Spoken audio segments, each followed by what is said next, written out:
আসসালামু আলাইকুম, সবাইকে ইংলিশ কার্নিভালে স্বাগতম জানাচ্ছি। প্রিয় অভিভাবকবৃন্দ এবং শিক্ষার্থীবৃন্দ, আজকের আমাদের প্রোগ্রামটা বা আমাদের আয়োজনটা একটু ভিন্ন রকম।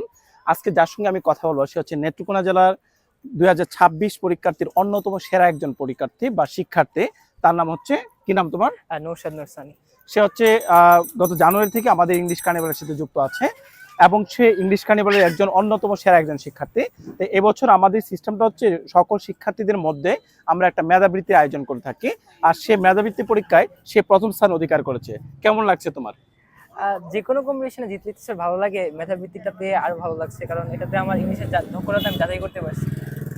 আচ্ছা, আমরা হচ্ছে ইংলিশ কার্নিভাল আমাদের পরীক্ষার পদ্ধতি, খাতা মূল্যায়ন একটু ভিন্ন এবং অন্যরকম, যার ফলে এখানে প্রতিটা সেরা শিক্ষার্থী কিন্তু আমাদের সঙ্গে যুক্ত থাকে।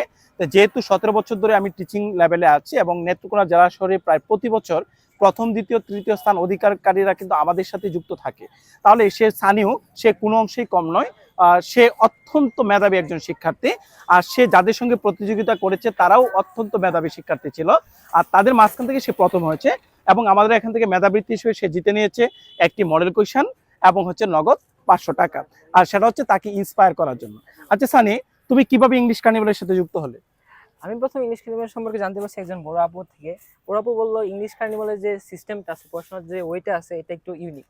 তো প্রথমে ওইটা শুনে আমি আমি আসলে বুঝতে পারি ইংলিশ কার্নিভালের যে পড়াশোনার ওইটা, এটা একটা আমি গোছানো। ইংলিশ কার্নিভালে আমরা 6 থেকে 9 টু সবাই বেসিক টু অ্যাডভান্স পড়ায়, কিন্তু এই বেসিক টু অ্যাডভান্স ইংলিশে কোনো পরীক্ষা থাকে না, কোনো সিস্টেম থাকে না। আর আমাদের পরীক্ষাতে অ্যাকচুয়ালি এই আমরা কতটুকু পারি ওইটা যাচাই করা হয়। তো ওইটার জন্য ইংলিশ কার্নিভালের যে পরীক্ষা সিস্টেমটা, ওইটা আমার কাছে খুব ইউনিক লাগছে। প্রতি সাপ্তাহিক পরীক্ষা, পরে মাসিক পরীক্ষা। আর ইংলিশ মিডিয়ামের সব থেকে বড় যে লক্ষ্যটা, সেটা হচ্ছে কি ইংলিশ মিডিয়ামের এই খাতা যাচাই এবং হচ্ছে ইংলিশ মিডিয়ামের গার্ড দেওয়া পরীক্ষা সিস্টেমে। এই দুটো জিনিসই আমার কাছে খুব ইউনিক লাগছে। আচ্ছা, এই যে ইংলিশ কার্নিভালের যে খাতা মূল্যায়নটা, এটা যদি তোমাকে অনেস্টলি বলতে বলি, সেটা কি আসলে গতানুগতিক যে পরীক্ষা হয় সারা, তুমি যতগুলা প্রাইভেট মানে পড়েছো ইংলিশের আগে, তার চেয়ে কি একটু ব্যতিক্রম কিনা? হ্যাঁ স্যার, এমনিতে আমরা দেখি প্যারাগ্রাফে সবাই রাইট দিয়ে চলে যায়, ভুল হলে এই কেটে দেয়, নাম্বার কেটে দেয়, কিন্তু কোথায় ভুল হয়েছে ওইটা ঠিক করে দেখায় না। কিন্তু ইংলিশ মিডিয়ামের খাতা নির্ণয়ের মধ্যে আমরা দেখছি যে আমার ভুল হইলে ওইটা নিচে আন্ডারলাইন করে দিয়েছে, গ্রামাটিক্যাল মিস্টেক হলে ভুল হয়েছে, এটা মিস্টেক হয়েছে, এটা কিভাবে ঠিক করতে হবে।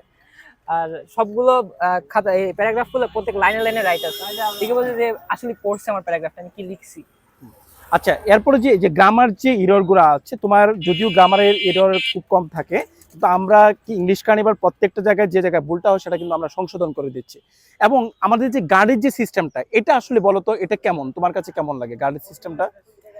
গার্ডের সিস্টেমটা আমার কাছে মনে হয় পরীক্ষায় গার্ডটা অনেকটা গুরুত্বপূর্ণ জিনিস, কারণ পরীক্ষায় যদি গার্ড না থাকে তাহলে ওই পরীক্ষায় মানটা ঠিক থাকে না। আর নেত্রকোনার যতগুলো ব্যাচে প্রাইভেট আছে ওইগুলোতে বন্ধুরা মিলে পরীক্ষা দেয়, তো তাহলে গার্ডটা এতটা করা হয় না।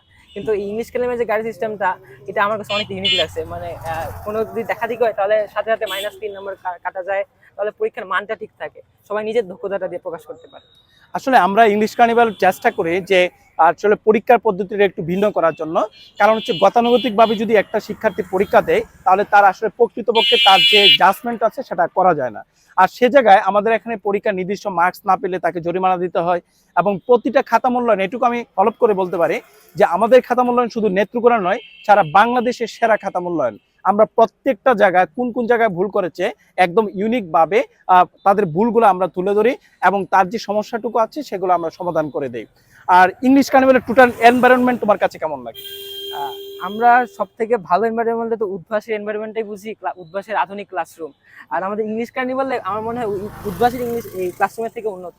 আমাদের ইংলিশ কার্নিভালের যে অ্যাটমসফিয়ারটা, যে এস্থেটিক ভাইবটা, যে হচ্ছে গিয়ে পরিবেশটা, এটা আমার কাছে সব থেকে ভালো লাগে। ভেরি গুড, তোমাকে ধন্যবাদ যে আসলে ইংলিশ কার্নিভালের অনেস্টি তুমি সেটা প্রশংসা করার জন্য। আর তোমাদের ছোট যারা আছে তাদের প্রতি তোমার কি আহ্বান থাকবে?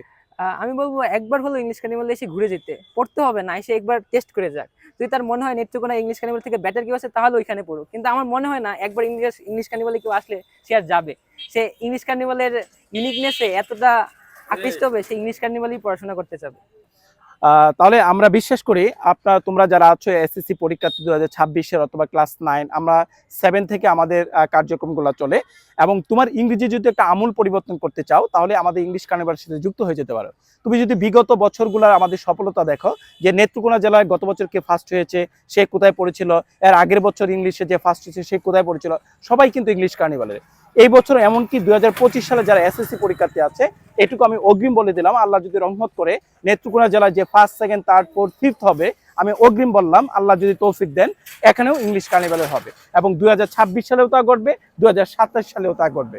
কারণটা হচ্ছে আমরা অন্যদের চেয়ে একটু ভিন্নভাবে, একটু অন্যরকম ভাবে আমাদের প্ল্যানিংগুলো থাকে, আমাদের খাতা মূল্যায়ন, পরীক্ষার ডিজাইন সম্পূর্ণ ভিন্ন এবং ব্যতিক্রম।